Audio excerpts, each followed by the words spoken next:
John Dickinson, 95.7 The Game.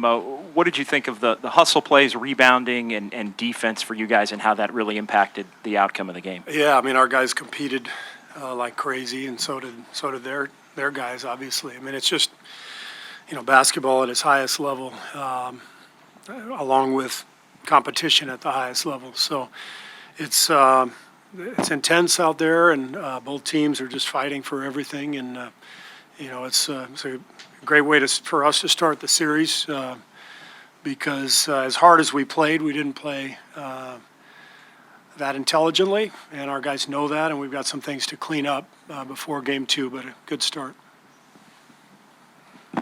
Third row middle. Coach Kerr, Tony Harvey, Sacramento Observer.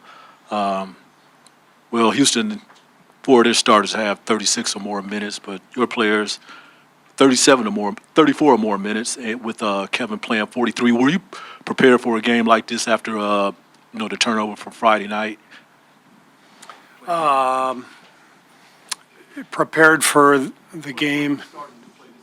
Prepared for our starters to play this many minutes. This is it's the playoffs. We try to pace our guys all season, but you get to the playoffs, you got to do what you got to do. And so I know we ran Kevin and Klay extra minutes. We gave them 5-6 minutes more than we usually do, but that's what you got to do. You got to play your best players and see what happens, and they can get rest for the next 48 hours.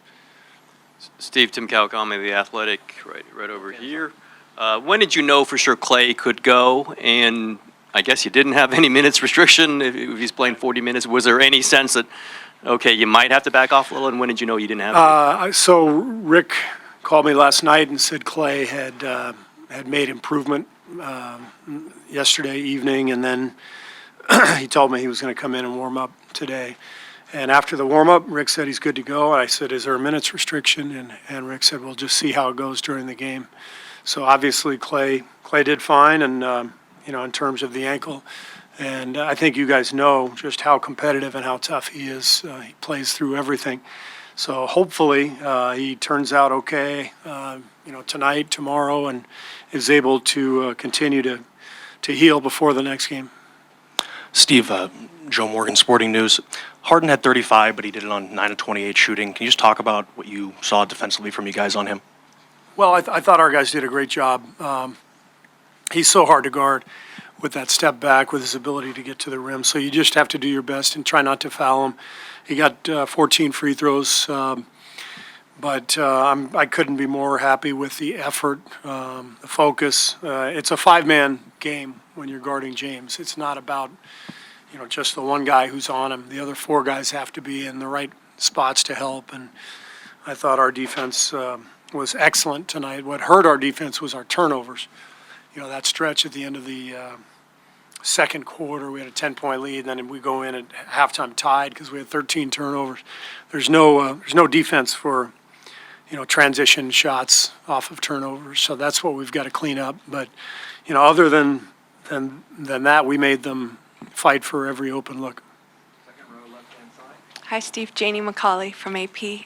Draymond came up with several timely offensive rebounds. How much did his energy on both ends really kind of set a tone for you guys? Yeah, Draymond was fantastic. That's the last 2 games. That's the guy he is. The emotion, the passion, the competitive desire, the brain. One of the smartest defenders I've ever seen. So Draymond was a huge instrumental part of the win, no doubt.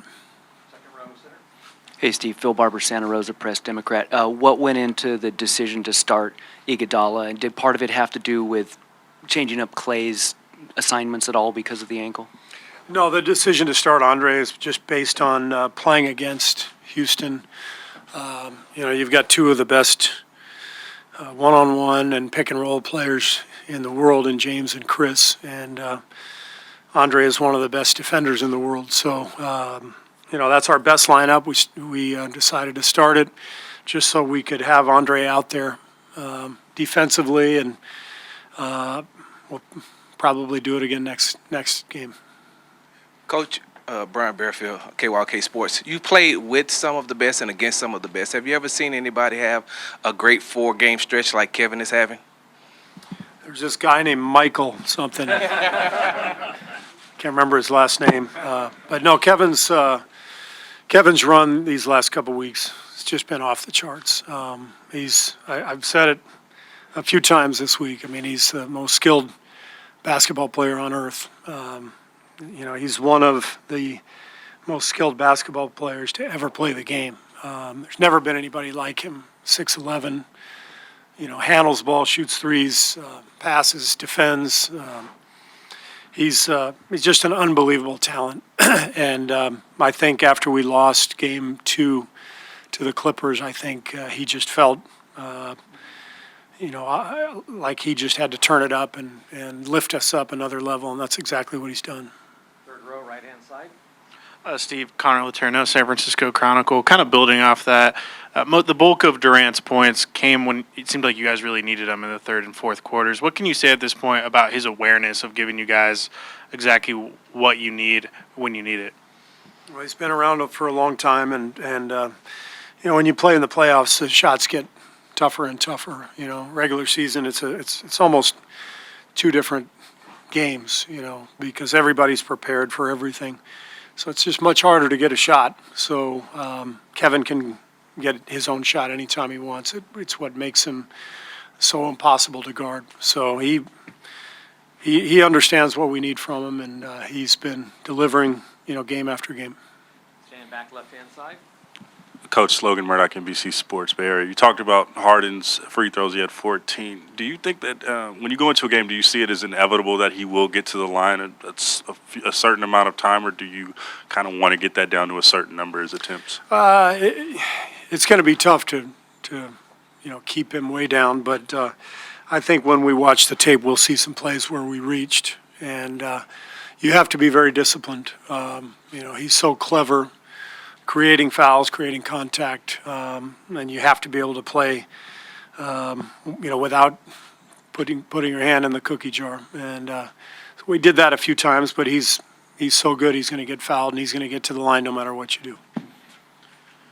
CJ Right-hand side, second row. CJ Peterson, San Francisco Examiners. Steve, seems like every one of these postseason games, Steph has been in foul trouble. For one, how hard does that make your job as a coach as far as your rotations go? And two, how do you fix that problem and kind of, get him out of that habit of, reaching and getting those fouls? Well, when we were in L.A. and he picked up his fourth foul, I asked him, I said, Steph, where's your mom? And he pointed up about 10 rows behind the bench. And I looked up and made eye contact with Sonia, and I said, tell him not to foul anymore. So if his mom can't get through to him, I'm definitely not going to get through to him. So I'm going to maybe try Dell this time. Try Dad. Front row center. Steve, Mark Medina, Bay Area News Group. What was it like just handling a game where there's the constant stoppage of play with calls and, both teams are disputing the nature of them? It didn't seem any different to me than any other game. I mean, it's high level competitive stuff. You just keep going no matter what happens. And I didn't think it was. I didn't think of any stoppages in play. I just think that's how the game goes. Last one, right-hand side, about the sixth row back. Colin Ward-Henninger, CBS Sports. You talked about the familiarity between these two teams. It seemed like, at least in the first half, the game was a little choppy, a little hard to get going on both sides. Did you see that, and do you think that the familiarity had anything to do with it? Yeah, we've faced these guys 3 of the last 4 years in the playoffs. Obviously, last year, a 7-game series, 4 more regular season games. So both teams know each other well. So it's going to be tough to surprise anybody with the strategy. It's all about execution, and for us, that's got to start with taking better care of the ball in Game 2.